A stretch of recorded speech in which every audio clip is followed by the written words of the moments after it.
much. Thanks for joining us, of course, this morning on ITV on Independent Television here in Benin City. And the joy of the independence still reverberates. I mean, talking about 58 years of nationhood of our country, Nigeria, and of course 58 years of sovereignty. There are so many ways to look about it, look around it, and of course talk about it.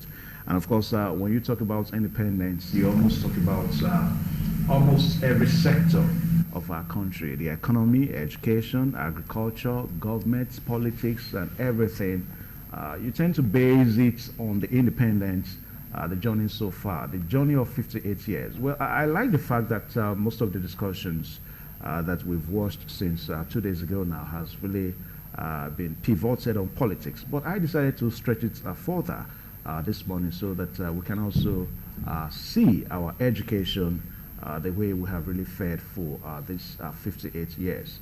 Well, discussing this morning, we are so privileged to have Mr. Paul Okungbowa, one of the coordinators of Test House Tutorials, Gorilla Brains, here in Benin City, almost everywhere in Edo State. You're welcome to this program this morning on ITV. Thank you, Evans. Good morning. Yeah, and also we have my big brother friend, Professor Victor Igbenedion.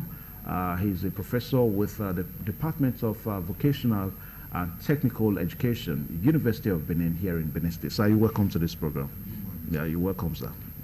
All right, gentlemen, one more time, you're welcome. So let's, as we said, the foundation for this discussion this morning, 58 years of independence, 58 years of education. I really don't know where, I don't want to start asking the question where we got it wrong, because most people will say, oh, there's really nothing to really write home about. But let's take appraisal of our country's education in this past 58 years. I'll start with Mr. Paul Okungbowa. Good morning, viewers. Mr. Evans, I would like to do an appraiser and a critic. You can't just do appraisers completely. If you do all appraisers, then we're not appreciating the negatives, which we need to construct a future. If they were going forward in the Nigerian space, we have to put into considerations issues of our past, present, to construct a future for us, for ourselves. I'm glad you have localized the question of the Nigerian independence to how far we've fared in the education sector, as it were. And I'm sure every Nigerian sitting out there listening to me and watching you and I would agree that we've not done well at all in that area. And it has a roundabout effect. There are a lot of contributing factors to why the Nigerian education sector is where it is. Do we have the brains in the tertiary institutions and the secondary schools and the private schools and the public schools, the primary and the nursery schools? To a very large extent, we don't. Do we have people who are willing to be trained to take up these jobs?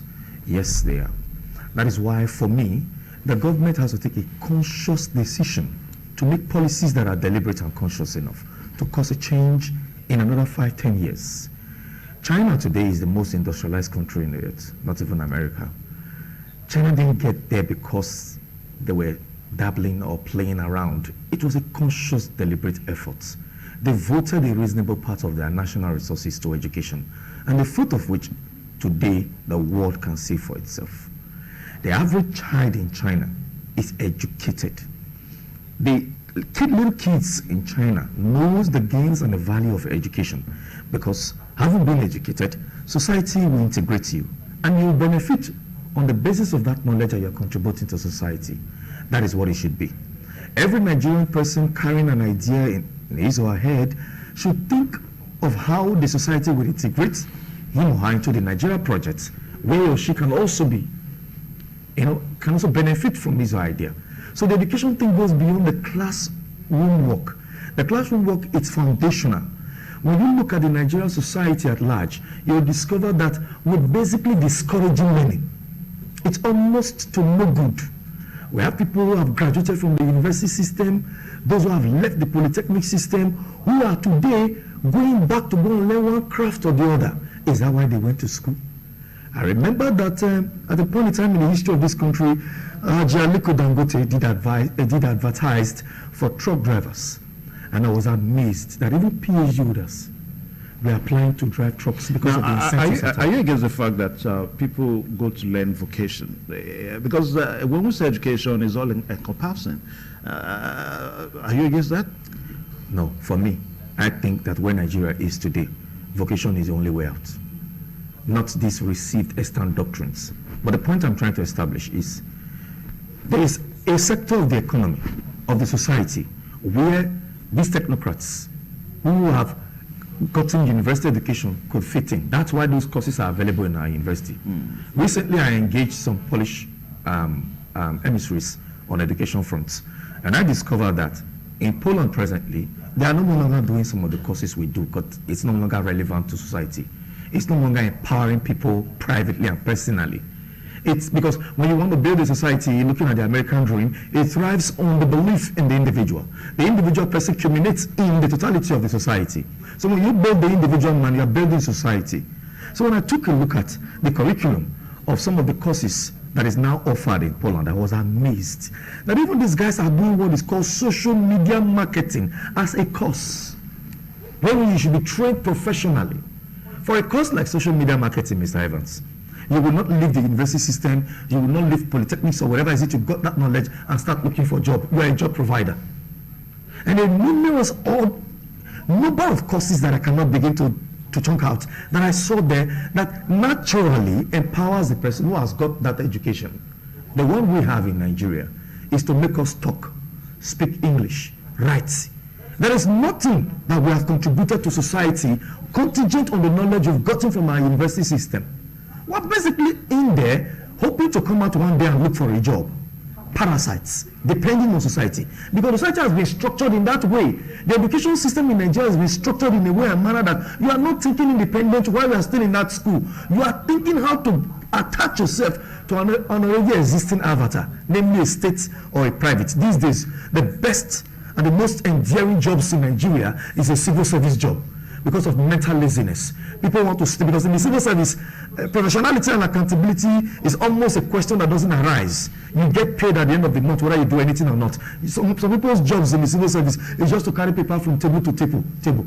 When you look at the organogram of the civil service of that parastatal, what has the civil servants there contributed? You'll be amazed. Okay. Now, Professor Victor, we got the education we're talking about now in Nigeria. We got it from our colonial masters, our missionaries, and some other people that came to do business in Nigeria. So as they were leaving, they bequeathed to us this education, and I'm sure that as at the time they left, the standard of education there was probably just started, but at least it was good.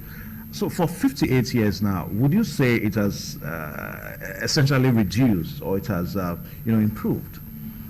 I will not say categorically that it has reduced or it has improved. I want to, the point from which you took it, I want to take it from that point, from the colonial masters. The modern day education system in Nigeria, the foundation was built on the Ashby report, okay, which leveraged on Professor Frederick Harbison report that gave the foundation for the modern education. And before now, we were operating regional education, okay, Western education that promoted UBE, Universal Primary Education, run by Awolowo, followed by the Eastern State, and the North didn't have anything. But after independence, there was this curriculum conference of 1963, eventually culminating in the National Policy of Education. It's on that basis, it's on that platform I can evaluate. I won't just evaluate from my head. I want to tell you what is lacking. In that Ashby Commission, because they were British colonial masters who formed it, 9 of them were British, and only 1 was an American. And I was reading a critique of it this morning that if they had gone to Russia, gone to Japan, maybe our value orientation and education would have changed. That is true. They didn't go to the East. Now, that's why we have what my brother was complaining about, civil service orientation, one-way education. Now, but when you look at the national policy on education, I want to read the specific objectives. It says, the national policy on education initiated specific goals of education in Nigeria. 1, to ensure sustained unfettered access and equity to education for total development of the individual, ensure the quality of education delivery at all levels, promote functional education for skills acquisition, job creation, and poverty reduction, ensure periodic review, effectiveness and relevance of the curriculum at all levels to meet the needs of the society and the world of work, collaboration with development partners, the private sector, non-governmental organizations, and local communities to support and fund education and information technology capabilities at all levels. This is what I want to evaluate it with. And that is what my brother was talking about. If now, can you fault these specific goals as enunciated in the policy? Or even as we have now? No, it's in book. It's in book. Yes, clearly stated. The problem. Yes, that is where we are Implementation going. is the problem now. It's implementation. How far have we gone with the implementation? Mm-hmm. That is just the problem. Now, everybody is going bookish. We go to schools, we can't do anything with the education that we have. That's why. And education is supposed to be human capital development, to develop the human capital, so that the individual will come and contribute to the society. Yeah. But the society has not even trained the people in the right direction. And so the orientation is very different. You see, there's what they call diploma disease. Everybody is going to the university. Everybody is packing to school, getting PhD, getting everything. I must get PhD. By God's grace, I'm a lecturer. You are teaching a master's students. The orientation, how can I make a PhD mark? It's not because he wants to work hard. Yeah. How can you influence him to be able to make the PhD mark? And you have contractors all over the place writing projects for them, writing everything for them. Once they now get to the field, what can they do? With that kind of orientation, value orientation, I can give you money, give me grade A, give me grade B. Mm-hmm. So nothing will change. I was just sitting down yesterday. You see, in a situation, we have a society now where the people cannot objectively assess politically. Yeah. They say they are carried away by a governor, aspirant can dance very well. So on the basis of that, we can vote for the governor. Can you imagine the level of degeneration of a society? All right, Professor, Yes. I remember just like what you said, in addition to what you said earlier on, after independence at 1960, 1969, we had a curriculum conference. And I think there was another one around 70 that gave birth to the 9-3-4 system. No, before the 6-3-3-4 system, there was 9-3-4 system of education. A situation whereby the first basic education was going to be for 9 years, and of course you had 3 years, and of course 4 years in the tertiary. Now after that, in the 80s, towards the early parts of the 90s, we had the 6-3-3-4 system. Now you talked about implementation. Now, what has really gone wrong? Some say that the 6-3-3-4 system of education, looking at Nigeria as a country, that is not the best policy at all. The 6-3-3-4 is the vocationalization of the education system. And that's what we're talking about just now. We have this head knowledge about issues, and there's no practicality of anything. And so productivity is at its lowest ebb. Nobody wants to do anything with his hands. The overseas that we run to, what do they do there? They work with their hands. They work with their hands there. But we don't want to work with our hands. We are just satisfied with big diploma, big degree, big master's, big PhD. Mm-hmm. You now say, everybody's copying and writing. Tomorrow I'm a professor. Because society places so much value on paper qualification. Ask them to prove their mettle. They cannot. See, when you are reading examination script, you will weep for yourself. You will weep. So are you saying, let me come to Paul, are we saying here that our colonial masters probably did not do well for us after all? Because just like what Professor said, he said that some of these colonial masters, some of these missionaries, they were British. If we had gotten the early education curriculum from, say, from Japanese, from Portuguese, what we have today would have been different. Now, let's look at Japan. Japan, a nation that is how will I put it now, oriented in terms of technology and all that. Now, if we had gotten the very first initials that we have in education in a country like Japan, do you think we would have be having it differently today?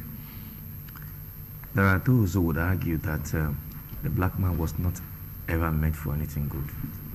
They have their arguments. I read philosophy in the university, and I met some very cynic, some very funny thoughts by Western powers, the likes of Charles Seligman, who opined that Africa was not a subject for debate, that what he saw in Africa in terms of knowledge space was darkness, and that darkness was not a subject in intellectual course. The truth of the matter is that when I leave the space Nigeria and try to take a dive into other African nations, I see that we're almost equally in the same mess. It won't make me want to accede to those teachings, but it will tempt me to want to ask the question, what is actually wrong with the black man? The question of independence, the grand independence, wasn't what they gave us, which was freedom to allow us to do things ourselves. No. They left us and kept us dependent, because the template for running the country was theirs, it was never ours. We never evolved any template for running anything. That is why today Nigeria may have become a democratic state as at May 29, 1999. But you see that the 1999 constitution is a redacted military junta of Abacha. But let us not miss issues there. We're not talking about that now. Let's just stay focused on Yes, I am. What I'm trying to tell you is that mentally, a lot is happening to us. And it's going to affect every sphere of our life. Yeah, that's the question. If we had gotten this education from... Perhaps things will be different. But we're not exactly in that state. And I cannot look at any other African states who did something in that direction that would now be like a reference point. That if we did it this way, or if they incorporated the ideas of the Japanese, the Russians, and the Chinese, and this and that, we will be like XYZ country in Africa. I've tried to look at where is something good is happening, and I can't find it in the African geographical space. That is why I'm back to the question of what is happening to us as a people. I spoke to a Pakistani about 3 years ago. I met him in Benin here, and he was into tractor refurbishing and selling and all of that maintenance. Question I asked myself is that, can't our people repair and refurbish tractors that a Pakistani has to be resident in Benin to do all of this? And on talking to him, I asked him a simple thing. I said, what's your opinion about Nigeria? He said, do you want the honest opinion or you want the political opinion? I said, please give me the honest opinion. He said, your country is a banana nation. He said, don't you see all Chinese, the Pakistanis, the Indians were all packing in here? Because there are things here people are not saying because we are not educated people. Wow. In a country where you have lots of professors, master degree holders, and what have you, this guy said, because we are not educated. That didn't offend me. It made me think. And as a follow-up to that discussion, he told me, he said, can you imagine when we went to a certain state? I don't want to mention that state. The commissioner for agriculture, who had come to buy tractors from us for agricultural purpose, could not man a tractor. Wow. The first thing that came to my mind was American pragmatism, where ideas are not sacrosanct in themselves and are not accepted as ideas until they work in concrete realities.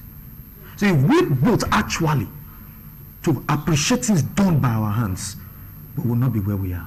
All right, Professor Victor, you are a stakeholder in this issue we're talking about because when we talk about education, we should also look at some of the innovations for the past 58 years now, right from independence.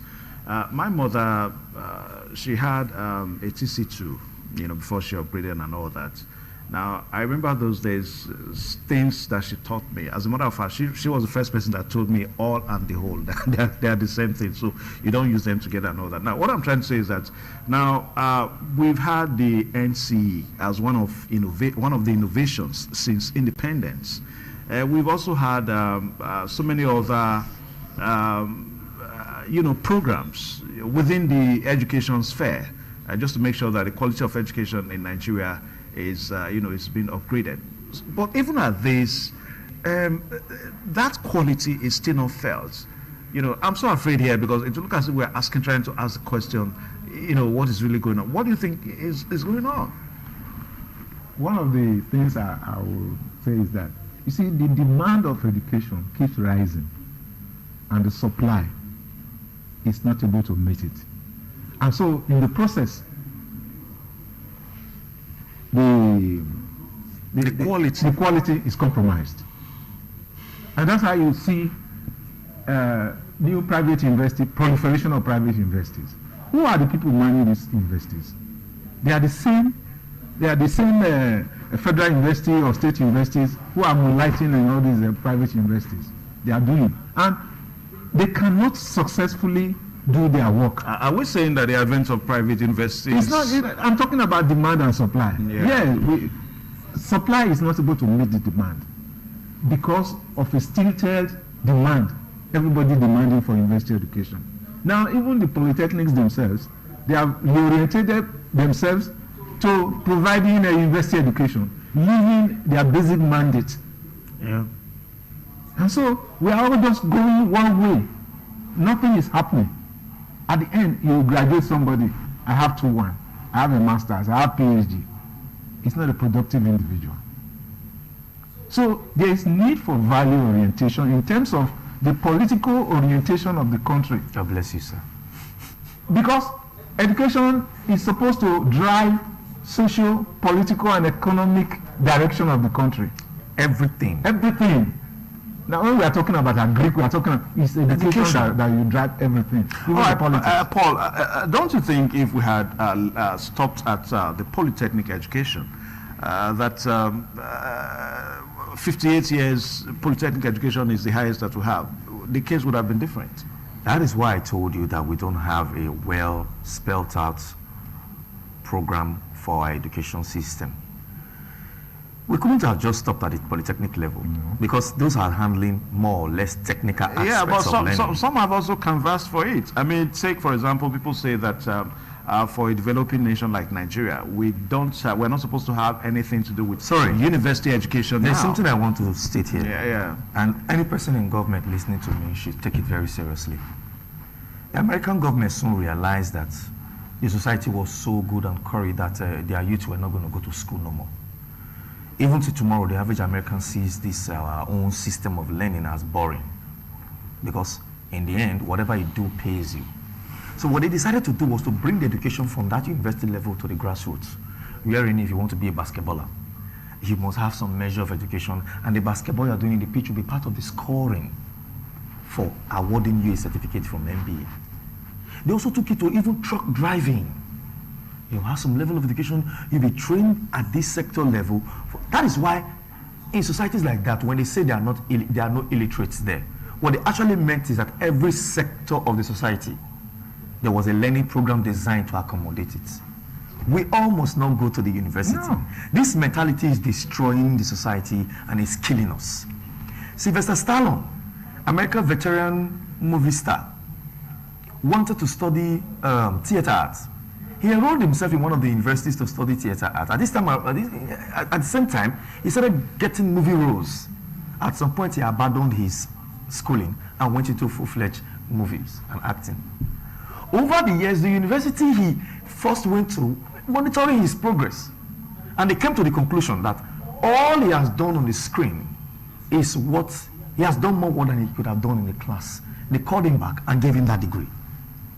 That is the idea of it. I will remember that in Nigeria, in University of Benin, Professor Victor Waifo rather, as somebody who was in the theater, the theater aspect of learning, he was beyond teaching on the board and writing on the board. He was an expression of this thing. That's what we're talking about. If you are a professional in whatever field, let it go beyond the received extant doctrine that is not doing us any good. Let it come to practical manifestation. I would suggest that our government today, even down to vulcanizers, they should have some form of learning. There should be an institution in Edo State recognized to train you for vulcanizing and award you a certificate on that. If you could not get a university education, you can be integrated into society by that level of learning, not this street apprenticeship. If you want to be a truck driver, let the state be involved so that we'll have less accidents on the road, people not following traffic rules. This is all part of the lack of education. It is not, education should not be streamlined only to professionalism. wherein if you're a lawyer, if you're not a lawyer, if you're not a doctor or a nurse or an engineer, you're not educated. Even our doctors and engineers and our professors don't even know simple driving rules and they cannot follow it. You can't say so. Not all are. I would be wrong to say yeah, all. Not all are. But I'm sure people who fall in the hands of these traffic officers every now and then, if you interview those people, they are educated people from our university learning system or polytechnic learning system. Okay. That's because learning has been streamlined to a particular angle. Okay. Now, Professor, let's look at people that even give this education. Talking about the education givers. That's where you are from. You are from from Uniben, and you train the would-be educationists and all that. Now, I think one of the advents of all these things we've seen since independence is the proliferation of private institutions, private lecture house and all that. Now, you discover that the quality of some of these people that go into this is questionable, and that has always been a problem. You understand? So for some people say that we really don't need all these lecture houses, you know. So I don't know what you have to say about that.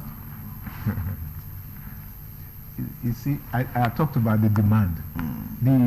The government institutions cannot cope with the demand, and in the process of trying to expand the supply, private individuals must come in.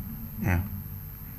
And not all of them, I'm saying not all of them can cope with the quality demand of what they are supposed to give to them. And some of them may not even be trained for it. Exactly. So therefore, there must be a compromise.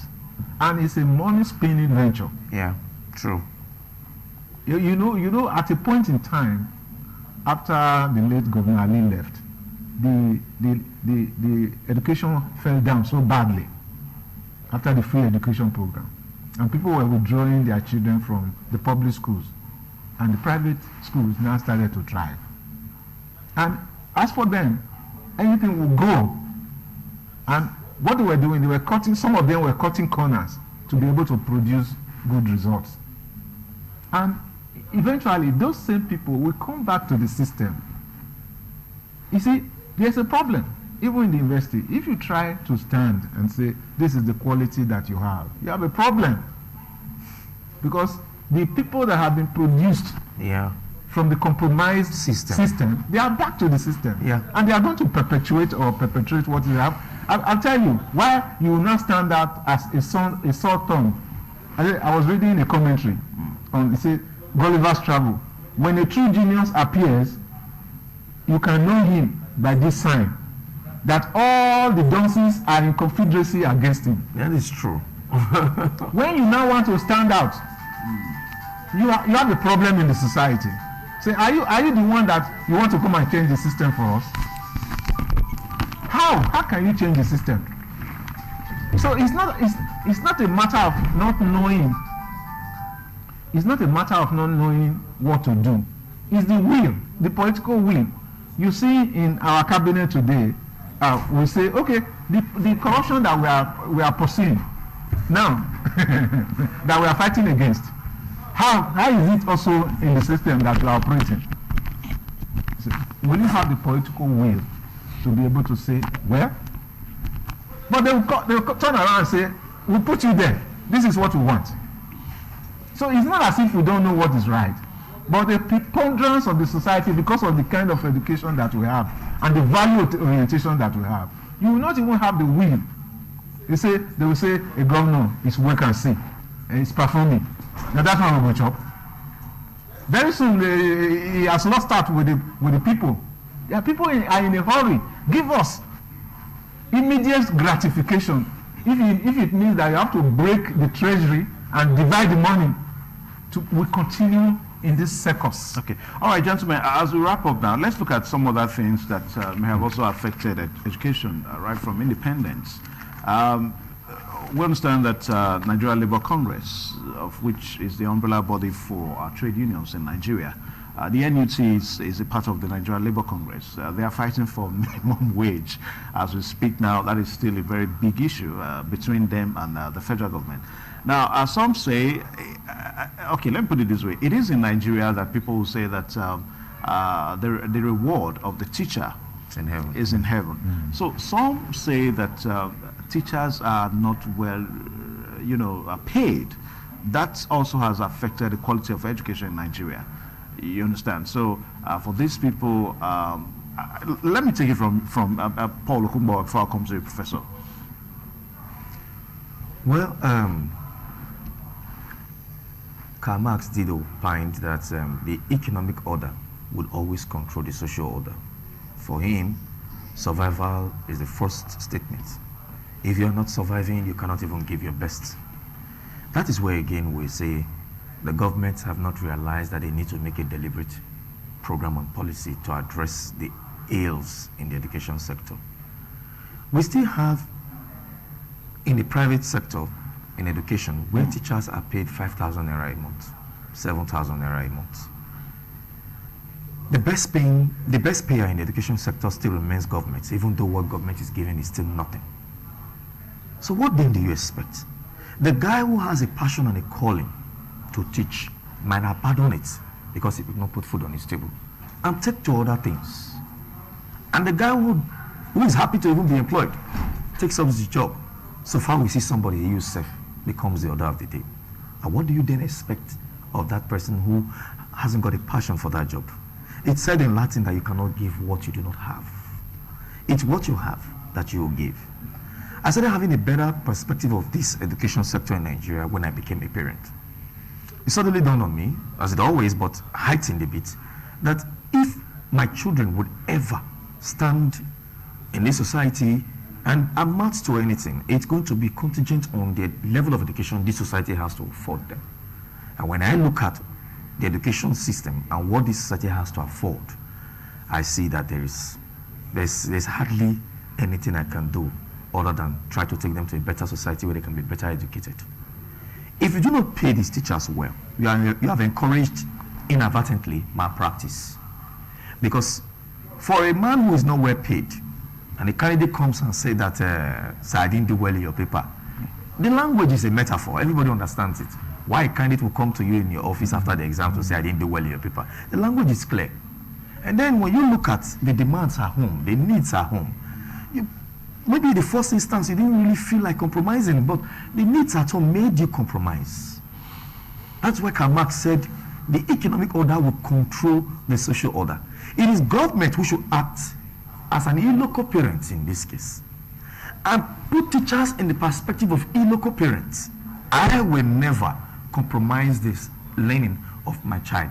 I will never send him to an institution where my practice is encouraged because I need to destroy him. All right. But government should also now see it from that point and do something to fight examination malpractice. Just to add to what you said, that Karl said that the economic order will control the social order. But ultimately, the political order is greatest.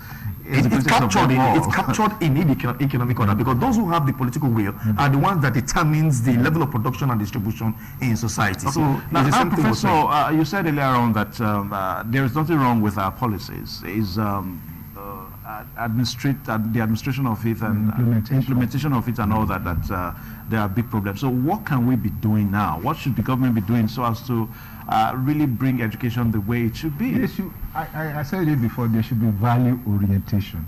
We must change our head, the way we think, and begin to think that it is when we acquire this degree or something that things will change. As beautiful as the policy was, in 1983, when I was doing my youth service, somebody was saying, we were in a party, big party for big men, and saying, all things bright and beautiful, all creatures great and small, all things wise and wonderful, Nigeria kills them all. It's a song, Ancient and Modern 442. All things bright and beautiful, all things great, all creatures great and small, all things wise and wonderful, Nigeria kills them all. Well, that was just his own opinion. It's supposed to be the Lord made them all. Yeah. He was not a small boy, he was a professional. And so every policy that we have, because of our own corrupting nature, that is foisted. Well, Professor, even at this, foisted by the political class. Yeah, Professor, even at this, we still have Nigerians that have excelled. Yes, certainly. They've How will excelled they at try? home, even abroad. How will they try? Those the country Nigerians they who have have excelled, Yes. those Nigerians who have excelled abroad and within the enclave of this society, please go into their history. They didn't get their education completely here. At some point, some left and came back and brought new ideas Yeah, to change but they them. got their basic education here. And the basic education didn't do nothing. The question I keep asking is, Well, you can say, what is the use of my JSS3 certificates to me today, sir? It's not referenced when I'm called for a job interview. It's not referenced when I have to do anything academic. It's just a process on a face. Peter, but without that I should have certificate- gotten a skill. I should have acquired a skill. Yeah, Peter, but even without that certificate, you would have not gone far. I mean, if not that certificate, you don't think... My point is, analogously, that is why I saluted one of the policy program of one of the aspirants in the time past. As you are going through JS1, JS2, JS3, the society was planning a skill acquisition alongside. That way, when you enter SS1, SS2, SS3, it's either you continue, when you've seen the goal and the future in it, you might continue. And when you finish secondary school and enter the university, you're already thinking industry because it's been impregnated in your mind. That is the vocationalization It's the pure truth. of the system. When you keep teaching all these You things, cannot come out nothing. and you have nothing to show for That it. is the way it should be. Exactly. The way it should be. It should be. But in practice, it's not like that. Nobody told me that when I graduate from school, that I'll find myself in these murky waters. The author of Rich Dad Poor Dad, Robert Kiyosaki, did mention that the difference between a poor dad and a rich dad is information. Now, the question I ask myself is, in our university system, what is the implication of the CED projects when the candidate cannot write a business plan and a proposal that a private investor can invest in? That's why Especially we're in at school. final level. Yes. Yeah, final year In level. engineering, why should your project work be a paper work? It should be a design. That's the thing. That's when you now tell me, I went through engineering and I'm an engineer. You get a graduate of engineering, electrical electronics engineering from our universities, you cannot even wire their own houses. All right, gentlemen, I think we have to, because Professor needs to go to work this morning. I've enjoyed myself. Yeah, thank you so much. Just like what we said some of that time that Professor came, that for personally, the idea of introducing entrepreneurship into our university education, it's somehow still questionable. Yes, I mean, it's all theory and all that. I remember my days in school, in Uniben. I don't want to start saying some things here, but I think school authorities need to look into some things. You know, they need to imagine a situation whereby a student, not until you get to final year, you are not even allowed to make use of your language lab. I mean, it's somehow. A third class graduate from microbiology said on TVC program I watched recently that the reason he left school with a third class is simple. At some point in time, all he needed, his course got to a level where he needed to see a machine and he needed to see these things done for him to appreciate it better. But all he kept reading were the diagrams of those machines that he never saw. How many universities do you have electronic microscope? How many of them? And yet, this is another problem I have when they do their protests. I have not seen NUT come out to protest the decaying and the failing and the ailing tool or learning in Nigeria. Even some of the students at They only protest their salaries. They don't protest. I have not the seen medical non-teaching. doctors come out to say Yeah. the condition of our hospital, it's now nothing but a butcher. We want equipment, else we are not going to work. Then we can now, you see where society will now join you in a strong emotional protest. But it's always about their salaries. Okay. All right, gentlemen, thank you so much, Professor. Thank you so much for joining us on this program, and also Peter. Thank you so much. 58 years, it's quite a long time, but I do believe that there is much more opportunity if only all of us all can put our hands together. Most especially the policy implementers, those that implement some of these policies. Just like what Professor said, that the policies are very, very laudable, but the problem is that implementation is always a problem in Nigeria as it relates to education. So let's try as much as possible. The teachers, the school authorities, and even the government officials, most especially government officials in our ministries of education, in the local government, the state, and even the federal government, so that we can see how we can implement all these policies so that education will be admirable in Nigeria. Thank you so much, gentlemen, one more time. Thank you very We'll much. take a short pause now so that all the segments will come your way. Please stay tuned.